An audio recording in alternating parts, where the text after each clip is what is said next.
if you're making a decision and you're looking back on your best investments, Mm. a lot of times people say that their best investment was the one that had, or their best investment decision was the one that had the highest return. But in actuality, that's a mistake because they're judging the quality of their decision based on the result and not based on the process taken to get there. Welcome to the How to Scale Commercial Real Estate Show.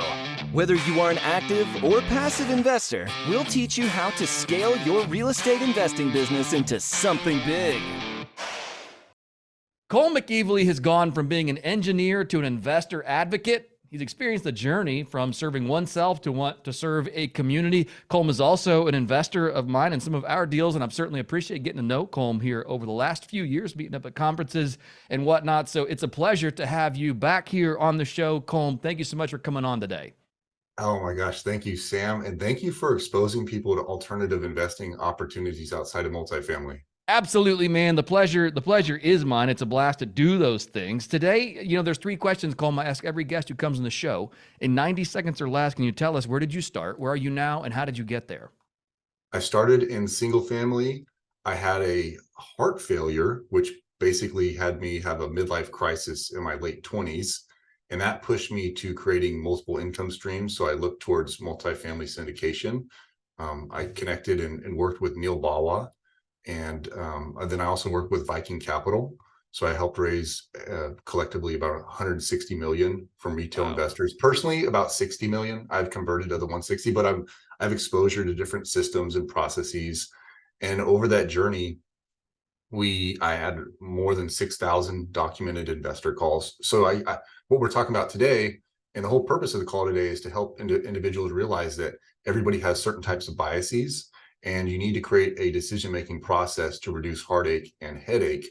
And it's going to save you time and put you in the driver's seat as an investor. So, at the end of this, reach out to me. I don't have any deals to pitch, but we can help create a decision-making process that's appropriate for you. But so I had this midlife crisis. It pushed me into creating different multiple income streams because my W-2 wasn't fulfilling, but I was being compensated well. And so currently I've been involved in about 24 syndications, helped raise money for 19, and then I'm currently in 17. And some of those are actually your investments. As I'm an LP in 7 and an 8 and a general partner in 10 right now.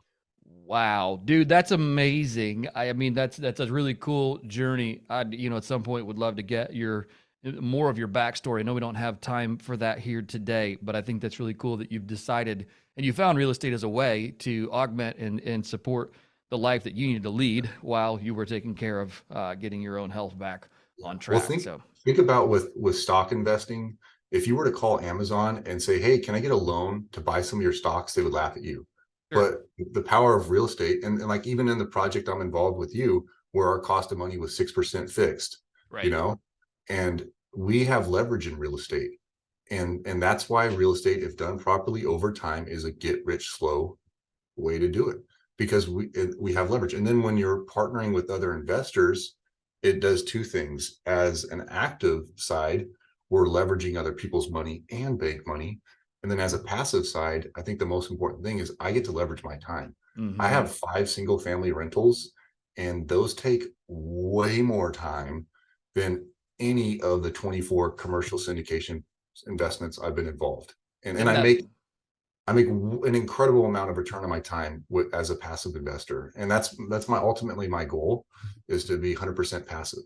I love that, man. That's fantastic. Yeah, and that's it. I do love most, not all. I've got a couple passive investments that they were my own fault because we were talking about this last night. When your gut tells you early on that, man, we're gambling on this. So I can't say I love all of them, but I love most of them. It Yeah.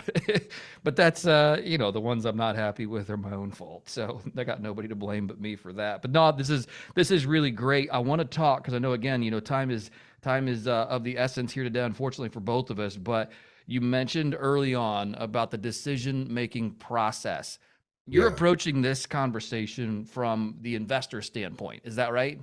Well, because I'm an individual, because I'm a LP, I'm a passive investor myself, I think of a lot of different things. But because I've had over 6,000 documented investor half an hour calls, I recognize the decision-making biases that people have, and there's three big ones that stand out. There's one, it's called a decision bias, where every decision you need to realize a bet.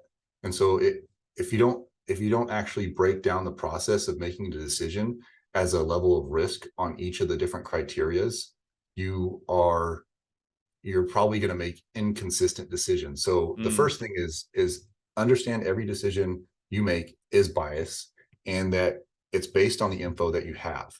So the tangible takeaway from this is, have you validated where you're getting the information that you're making your decision on? If you're getting it from the selling broker, that is they have a financial incentive to swoon you. So you need to understand, are your assumptions based on validated information from reliable resources? That's the first thing. And so I'll talk to investors over these calls, and they'll bring up objectives. And sometimes it's really clear that they got an objective from like Yahoo Finance, and it was a market data for the entire country. But it's like, we're talking about, something hyper local. Real estate's hyper local, and a perfect example is, you go to where Elvis Presley grew up. Isn't that a pretty dangerous area, right? But like Right. a mile away isn't really nice. Like, Yeah, Graceland is certainly not in the nicest portion of Memphis. That's for sure. yeah, and so, but like, you go to Georgetown or Germantown, and it's a Mhm. completely different demographic and income, and but if you make that investment city a decision based on the data from the entire metro, you're going to miss out on that. You're going to miss the Right. granularity. So the key thing is understand where your information is coming from, and where you're getting the information. They have something to gain. So always ask for the CoStar report and then the underwritings, but that's another thing. So another thing is results biases. I don't know. Are you a big American football fan? Unfortunately, I would lose on anything sports related. So That's right. That's right. I But apologize. oh, that's fine. So, but the whole point is, results bias is another thing that, if you're making a decision and you're looking back on your best investments, Mm, a lot of times people say that their best investment was the one that had, or their best investment decision was the one that had the highest return. But in actuality, that's a mistake, because they're judging the quality of their decision based on the result and not based on the process taken to get there. So what I mean is, in 2018, there was an interception by Malcolm Butler on the Patriots. Pete Carroll, the coach of the Seahawks, made a call of doing a 1 yard throw on a first or second down, because he wanted to use all four downs. And everyone's like, why did you do a 1 yard throw that got intercepted when you have the best running back in the league, Marshawn Lynch? He could have just slammed into it, and tried to get the touchdown. And this is like the fourth quarter. They ended up having the interception. The Patriots ended up winning the Super Bowl, and everybody called, Pete Carroll a dingus for calling that play. right. Why would you give an opportunity to have an interception? But truthfully, if you look back at the statistics of it, and you look back at what had happened earlier that year, there was 0 1 yard interceptions that entire year. Mm, So from a philosophy perspective, he actually had that, a solid decision, but the results is what crushed him, even right. though it was the right decision. And then the last bias that you need to understand as an investor is confirmation biases. So this is where you are tending to interpret new information as evidence to confirm your existing beliefs. And so this is when you're dealing with an investor, or you are an investor, and you have an assumption that, single family is better for XYZ reason, or this type of asset class or asset type is better for a certain type of reason. So being cognizant of your own beliefs when interpreting other information, that can really muddy the water of your decision making process and of your investors' decision making process. So the way you want to do that is, as an investor, you create a decision making process, an actual step by step journey that you go through, and we'll talk about that next. As somebody who's trying to raise money, you want to learn how and where your investors are getting their decision.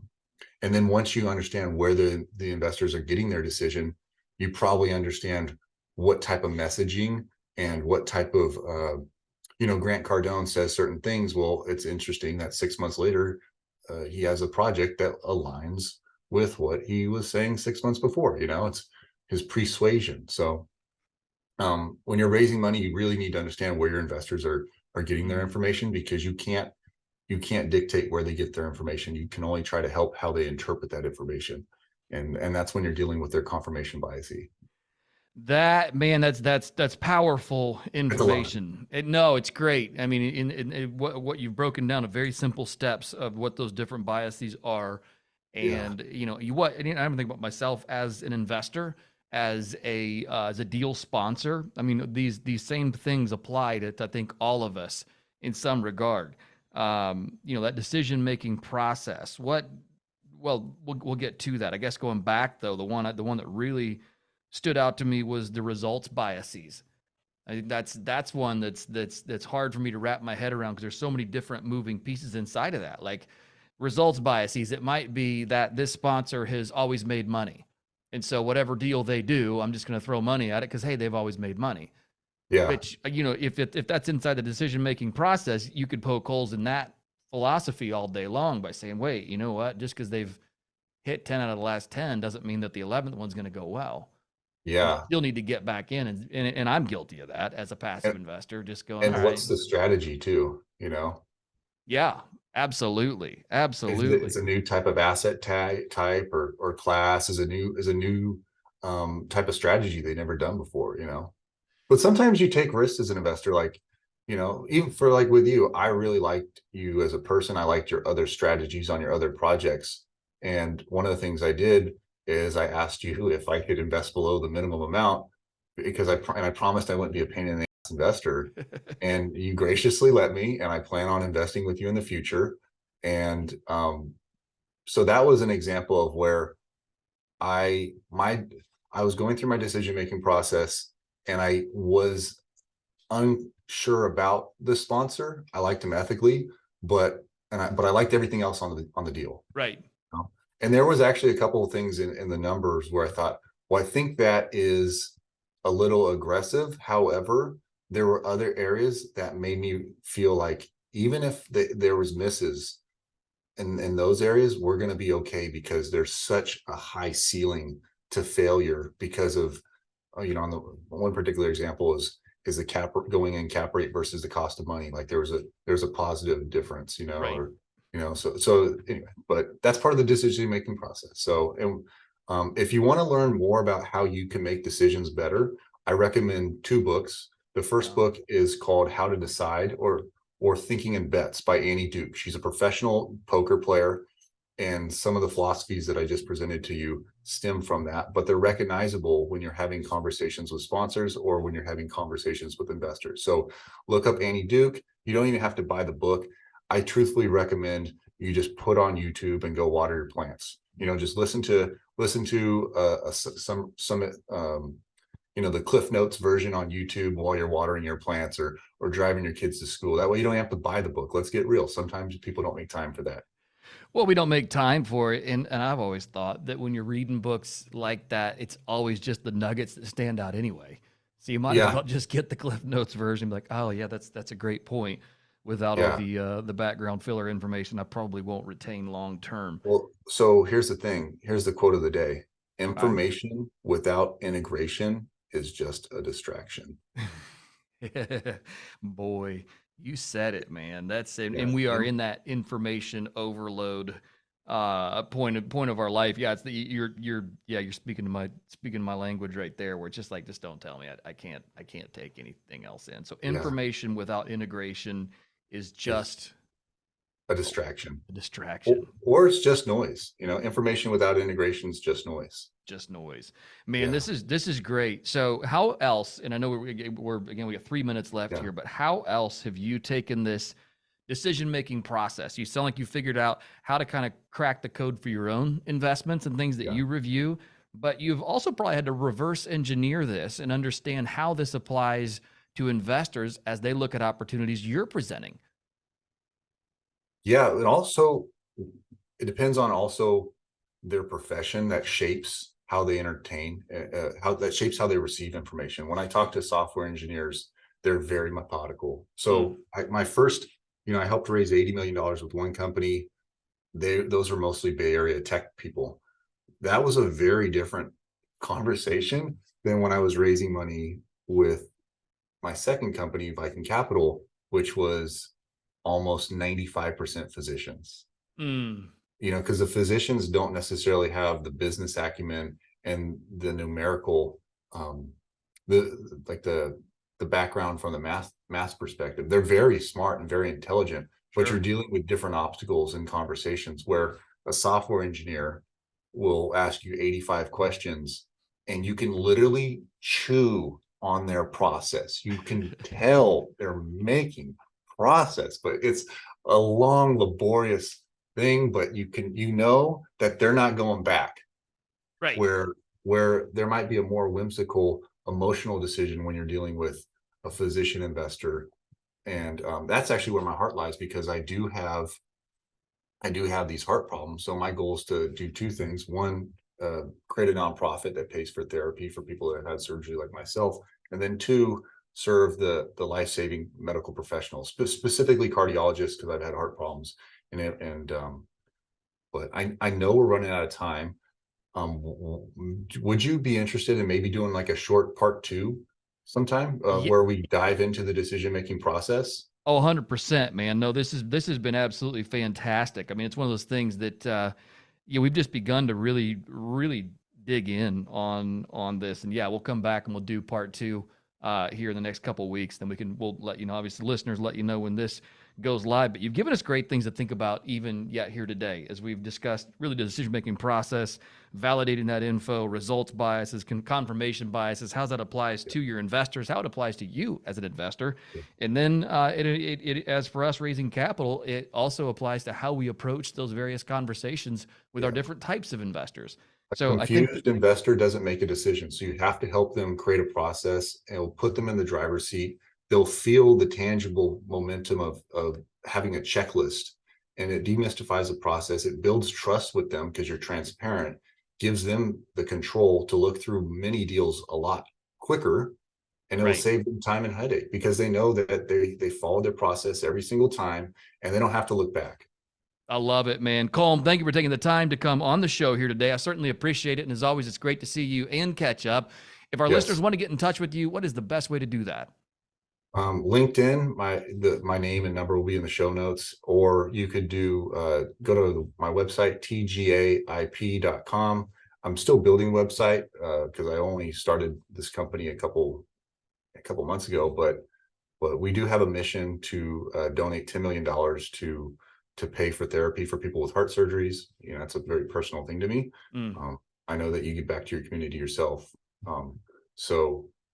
But we're all about impact investing and making a change, because we have talents and skills that we can touch people in our community a lot more than just increasing investor returns and offsetting their taxable income. Right. Absolutely. Colm, thank you again for your time today. I certainly appreciate it. It was a blast having you back on. Awesome. Hey, thanks, Sam. Hey, thanks for listening to the How to Scale Commercial Real Estate podcast. If you can do me a favor and subscribe and leave us a review on Apple Podcasts, Spotify, Google Podcasts, whatever platform it is you use to listen, if you can do that for us, that would be a fantastic help to the show. It helps us both attract new listeners as well as rank higher on those directories. So appreciate you listening. Thanks so much, and hope to catch you on the next episode.